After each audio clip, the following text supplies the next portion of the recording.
জায়ানকে আগে খাইয়ে দাইয়ে ঘুম পাড়িয়ে দিয়েছি, আর এখন একটু নিঃশ্বাস নেওয়ার সময় পেলাম। আমাদের কিন্তু এখনও ব্রেকফাস্টটাই করা হয়নি, তাই ভাবলাম আর দেরি না করে ঝটপট কিছু বানিয়ে নেওয়া যাক। আজকের ব্রেকফাস্ট একদম সিম্পল, আমাদের বাঙালির খুব চেনা একটা কম্বিনেশন, মুড়ি আর আলু ভাজা। তাড়াতাড়ি আলুগুলো কেটে নিলাম পাতলা করে, যেন সুন্দর করে ক্রিস্পি ভাজা হয়। তারপর কড়াইয়ে তেল দিয়ে জিরে আর শুকনো লঙ্কা ফোড়ন দিলাম। এই গন্ধটাই যেন পুরো মুডটা সেট করে দেয়। লঙ্কাগুলো একটু ভালো করে ভেজে তার মধ্যে থেকে কিছুটা তুলে রাখলাম, কারণ এটা দিয়ে পেঁয়াজ মাখাবো। আর বাকি যে তেল জিরে লঙ্কা আছে সেটাতে দিয়ে দিলাম আলু ভাজার জন্য। ধীরে ধীরে ভাজা হতে থাকলো আলুগুলো, আর রান্নাঘরটা ভরে গেল সেই চেনা গন্ধে।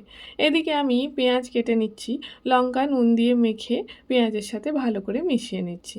এই কম্বিনেশনটা সত্যি একদম ডেডলি। মুড়ি, গরম গরম আলু ভাজা, লঙ্কা মাখানো পেঁয়াজ আর সাথে একটু চানাচুর, এর থেকে ভালো ব্রেকফাস্ট আর কি হতে পারে। চলো এবার দুজনে বসে ঝটপট খেয়ে নিই, এরপর আবার শুরু হবে দিনের বাকি গল্পগুলো।